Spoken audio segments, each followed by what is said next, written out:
I'm Dan Schmitt. I do a motorcycle racing TV show, Team Chicago Channel. My email is teamdan45@gmail.com. My website is teamchicago.tv. We're at Donald Stevens Center, Convention Center, Rosemont, Illinois, just near suburb, northwest of downtown. We're here for the Muscle Car and Corvette National. I've had such a great being here early. I get to interview such great people. I had a chance to interview the promoter of this event. He's going to tell us all about how this came about. Talked to a couple of guys who owns Hemi, Dodge, and that's a pretty good interview. And it's someone that's got a very special GT 350 Mustang. And I also talked to some of the vendors. So this is a real great show. You're going to learn a lot. And don't forget my email. It's tdan45@gmail.com. This year, 2025, I decided to go to the Muscle Car and Corvette show on Thursday and Friday. This is the move-in day. You see a semi-truck bringing cars. Seen the master layout of where all the cars should go. This is a huge task, bringing hundreds of cars in to this very important show. There are many workers and volunteers helping out, letting people know where their cars should be. And I spot this unbelievably beautiful Shelby GT 350 Mustang, red and gold, and I had a chance to talk to the second owner, Hunt Palmer-Bell. My name is Hunt Palmer-Bell. I live in Louisville, Kentucky, and I originally got this car from the original owner, but back in the day I was 19 years old and I worked at the Shelby dealership, so originally I sold this car to the owner. Well, he has since passed away, and 40 years later I ended up with the car again. So I ended up restoring it. It hadn't been out of the garage in 40 years. So how many miles is on this car? 39,000. Okay. Rust-free car, and just an amazing car. All original parts. It's never been wrecked. Original glass. Everything is stock on the car. I got it almost 4 years ago, and I did every nut and bolt restoration for the car in about 10 and a half months. Because this is a very special car. They only made 60 of the red and gold Hertz cars. Oh, really? Yep. Only 60? 60. Okay. Yes, and of course this car was all handmade out in California, you know, and so it was made for the Hertz rental car company. Oh yeah, right, and, right. So they only made 1,000 of these originally, all of them, but 60 of the red and gold. And so, but anyhow, this lady, her husband passed away. And she asked me if I would come over to help her with the car, and I did, because I'm the Shelby rep for the state of Kentucky, and I have been since 1977. Okay. So anyhow, I got the car, and I went to town restoring it, and I kept it for not quite a year. Took it to a show, and I met this young man right here. And he just had to have this car.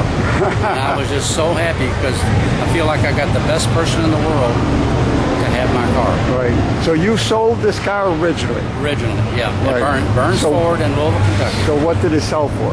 Well, it was like, I can't really remember that. He's got the sticker in the trunk, how much it was. Was it like 4,000? Not quite. Not quite 4,000. How much was it? 3,800. 3,800. Ah, so I got a pretty good memory. Close. Yeah, you're close. You're close. But, you know, these cars didn't have a lot of options on them. Right. You know, you could the first 70 of them were 4-speed cars. Then Hertz changed that because the people were tearing them up. So this is a numbers matching car. It's only had one. I'm the second owner. He's the third owner. So I'm just really the caretaker of the car. I restored it for, you know, for myself, but this guy here, he wanted it worse than I did. So, and I'm getting older, so you know I've been kind of downsizing my cars. Right. And so how many cars do you own? Well, I've got a '67 Shelby that I bought new when I was 19. Oh, okay. It was here last year. It was a featured car last year. And so, but I've got that one. It's got 8,000 miles on it. And they've been hopped up. They got police servos, and they have shift kits in them. And when they shift, they squeak the tires. Right. So it's a very reliable, very strong car. You know, they really run good. You know, and so it's a rust-free car. There wasn't a speck of rust anywhere on it. And the bottom. So you didn't have to do a frame off or nothing. You just. I did a frame off. Oh, you did a frame off. It sat for 40 years in this garage, and the mice and the rats ate it up. I mean, so you had wires and all that you had to replace. I got a 5-gallon bucket of dog food out of the headliner. So it hadn't been started since 2005. Right. And so after I got it, you know, the lady wanted me to take it, and she wanted me to fix it up and keep it. Do it like her husband would have liked. Right. He passed away, and she didn't know what to do with it. Right. And she had known me from the past. Right. And so she originally called my brother's office. He's a doctor, and said that he wanted to know if his Hunt Palmer-Bell was there. And he said, no, that's my brother. He said, I'll call him and let him know you called. Right. So I called her, and she was thrilled that I called her, and so I helped her. I didn't realize that her main agenda was for me to get the car. Right. You know. Well, that's great. Thank you, Hunt. As we look at the window sticker, we see that this car sold for $3,787, and now we're going to talk to the third owner. So I was checking off all the boxes on cars, so I got a 69, a 68, a 67, so my next one was a 66. I went to Beacon to buy one in 2022, and I didn't like the car, so I didn't end up buying it. So I went to a car show the next day on Saturday, and I met Hunt, found this car. The car really found me. So I mean, I was looking for one, and it took me a whole month. I had an interview for the car. So my wife had to go meet his wife, and had to go to. I live in Indianapolis. Had to drive to Louisville, take him to lunch, take him to dinner. That ain't such a far drive, though. He had to qualify. Yeah. Yeah, had to write a resume even. He passed with flying colors. So anyway, so now I'm the caretaker, and I'm just happy to have it and blessed. I got a best friend with the car, so now I'm gonna keep her this way and show her. Right. So that's what I'm doing. Right. Thank you, Peter. And yes, the Ford Shelby GT 350s are one of the featured cars. We had a chance to talk to Earl Morris. Earl Morris. This is the 60th anniversary of the GT 350. So these are all 65 models. There are two R models here, which is a race car. A lot of people probably saw the movie Ford vs. Ferrari. They know the character Ken Miles. Ken Miles did the development driving to build these cars, and he also, the car down here, number 98, you'll have to go back and get the video of, was a car Ken Miles drove in the very first race at Green Valley Raceway in Texas and won the race. So that's a very historic car here, and you got another R model here too. There was only 36 R models. So how much different is one of these from a regular Mustang? Quite a bit of difference. If you drove one of these and drove a regular Mustang, you wouldn't think they were the same car. There's a lot of things were done by Shelby to modify so these suspension. The front end is lowered an inch, and it changed the whole geometry on the front end, makes them drive and handle a lot better. You got traction bars. There's a little bit of metal welded in the cowl that stiffens it up, and different braces and stuff. So it's a totally different driving feel than a regular Mustang. Thank you, Earl, for all this great information as we see this Shelby Mustang getting airborne at Green Valley Raceway, and the other Shelby that won 32 out of 54 races between 1968 and 1971 and the SCCA Championship. This license plate is for the owner of this 1965 Hemi Dodge Cornet It's an A990 racer built at the factory. As we see this powerful Hemi engine with the cross-fired manifold with two 4-barrel carburetors. And now we're going to talk to the owner of this Cornet. Hi, I'm Bob Augliera. I have a 1965 Dodge lightweight super stock Hemi Cornet, cross ram automatic car here. So how did you get this car? I made a phone call to Fred Engelhardt a year and a half ago or so, and I said, Fred, I'd like to find one of these A990 cars, which is the designation for a 65 Cornet or Plymouth. And he said, you know, maybe a year and a half or two, I'd like to find one of these cars. About 3 weeks later, Fred called me up and said, hey, I got a car for you, come look at it. That was like a Saturday night. I live in Connecticut. Oh, really? Fred Engelhardt's in Minnesota. Michigan, okay. So Sunday night, I'm on my way to Michigan to go look at this car. So how many of these did they make? They made 101 Dodges and 101 Plymouths, from what I've heard. Okay. Now, this got the aluminum clip on it? They did not have aluminum. Okay. Chrysler's used aluminum, Ford used fiberglass. I think NHRA decided that they wanted these cars stamped with steel. So Chrysler stamped these cars, the doors, the fenders, the hoods, with 40% of the original thickness. They weren't acid dipped. They were stamped with the thinner sheet metal, so they're actually 60% thinner than the original sheet metal on a stamper. So in 63 and 64 and 62, there were a lot of cars had aluminum clip, but you're saying they got rid of that? Chrysler's was using aluminum. I believe Chevrolet was using what I used to see. Ford using fiberglass. I think Chevrolet had a lot of aluminum as well. Right. But they decided they wanted them steel built with steel and built in the house. Mm-hmm. So these cars were, from what I understand, and I don't want made in the factory. Not to know all. Right. Everything, but they're made in the factory with those lighter pieces of metal, and they use Corning glass, which is very thin for the side glass and the back glass, and even the bumper is very thin. So they're so a chrome bumper, but thin steel. Very thin, yeah. Right. So what does this thing weigh then? I don't know. I think I read that with all that effort, they didn't. For example, there were several things they did to keep them light. They didn't even put the framework for the dome light in the headliner, because it was extra weight. So there's no dome light, of course, but not even the framework is in there. Right. I think they might have shaved like 168 pounds, but again, I don't want to be the guy that knows everything. Right. That's that. I believe I read that. So they took about 168 pounds off of the original car. Okay. So when did you buy it? April, a year and a half ago. A year and a half ago. So for the last year and a half, you've been babysitting and working on this. Working on this, and as of basically, I drove it Sunday for the first time. And how does it feel? My heart's pounding just having this interview. It takes a lot of work, and you have this deadline. I got invited here. Right. Jim Kramer, Hemi Eddie, Bob. They got me here, and my job was to finish the car, and we trailered it ourselves. Right. And there's been a whole lot of people that have been behind me.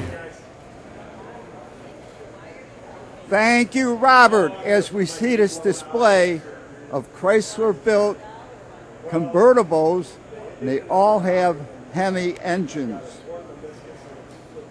This is a huge show, and I had the opportunity to have a conversation with the managing member of Muscle Car and Corvette National, Bob Ashton. So let's go to that right now.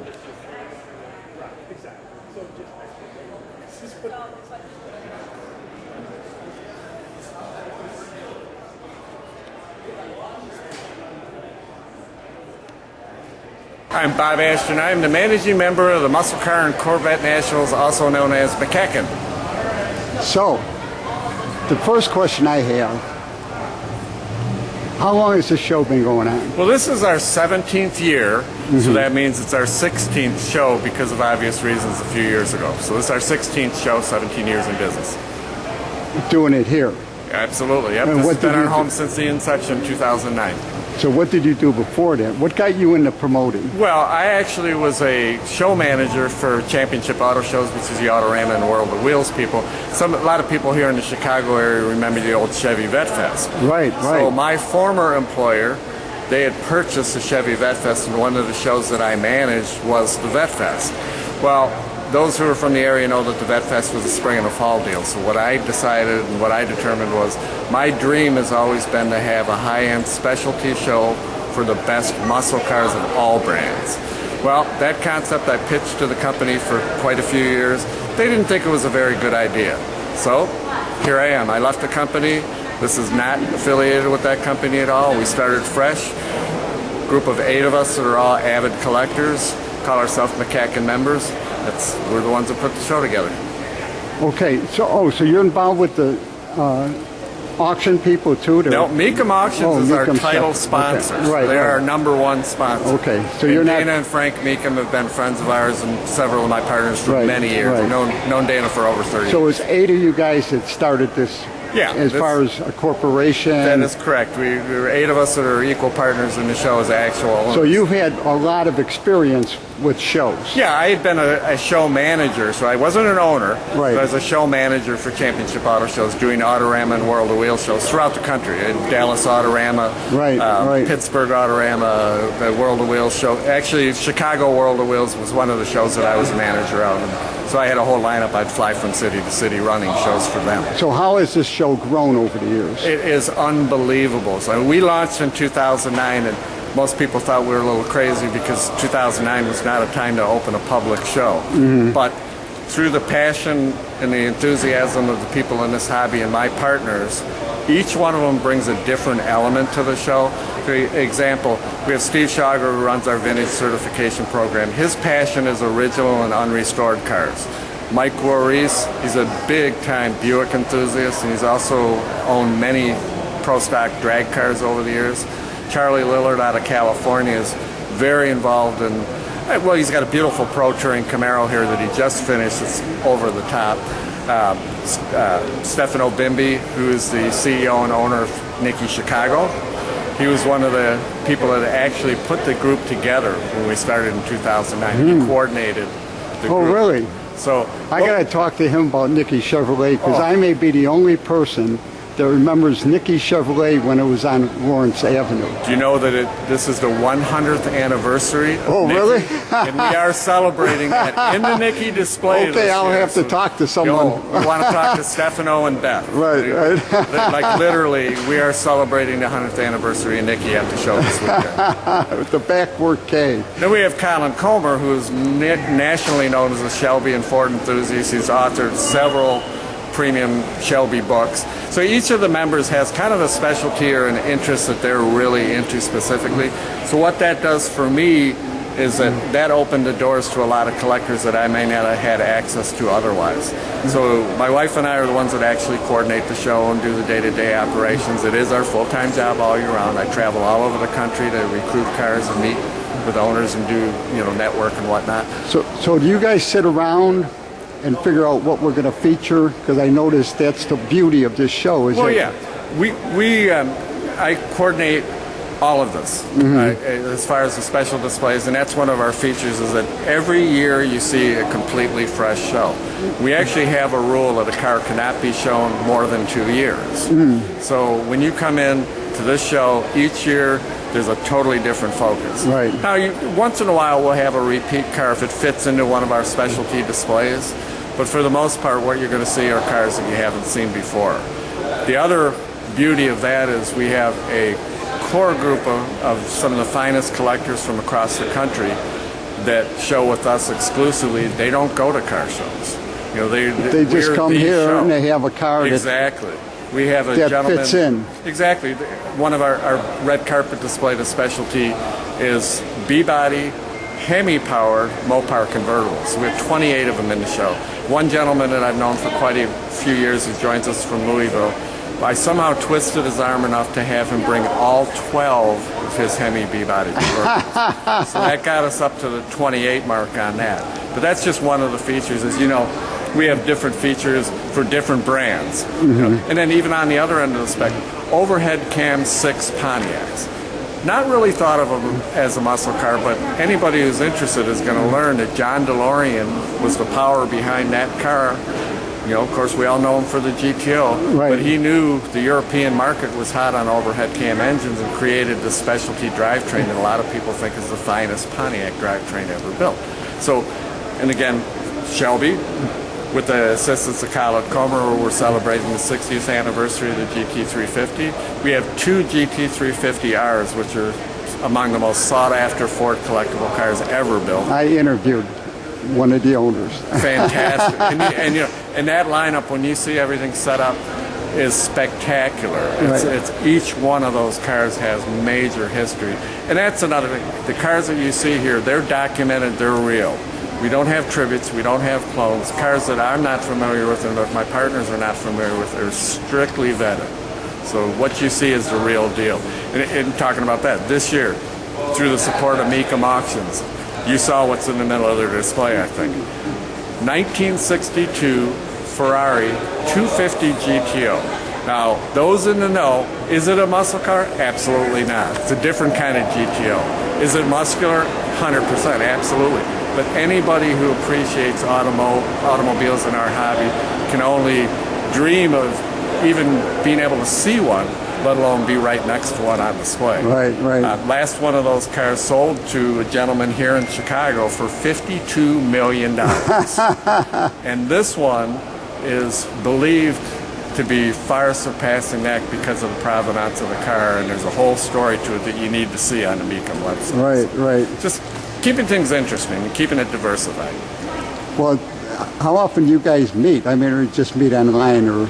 Yeah, we have a monthly, we call it members Zoom meeting, which is basically when I update everybody on what's going on. Mm-hmm. The individual, my individual partners and all that, sometimes they'll take on coordinating a special display like what Colin did this year with the Shelbys.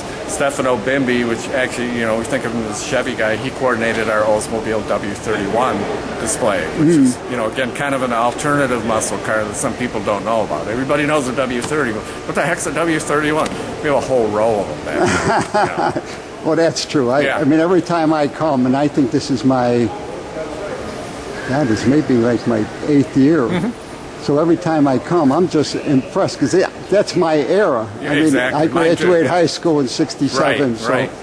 And my first hot rod was a '63 Chevy. Nice. And that I had in high school because I was Coffee Dan and I had a good job. Beautiful. But then I found motorcycle racing, and there you go. Hey, they're on wheels, right? Well, and even talking about that, you know, muscle bicycles. Right. I was born in 1960, so I was a little bit young for the, you know, that 67 to 72 period. But my older brother was of driving age, and we had numerous fantastic muscle cars in the family.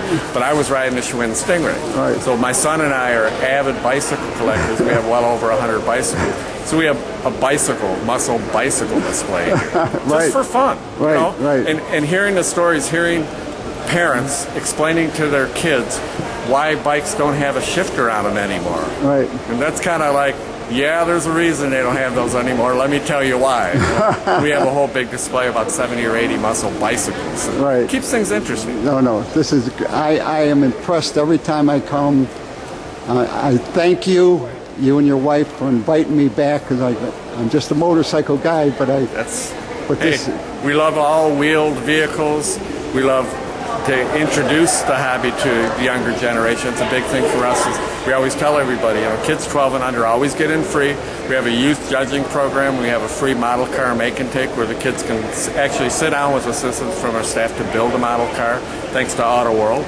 We have Hot Wheels races. We have our youth judging program. I can tell you a little bit about that. It's so much fun because I pick the owners of the cars who are people that are interactive and very lively. So, for instance, I think back to when I was a kid. The first time I sat down in a car that had a Hurst pistol grip shifter in it, 70 Roadrunner, and, you know, putting your hand on that pistol grip. I remember that like it was yesterday. And that's one of the things.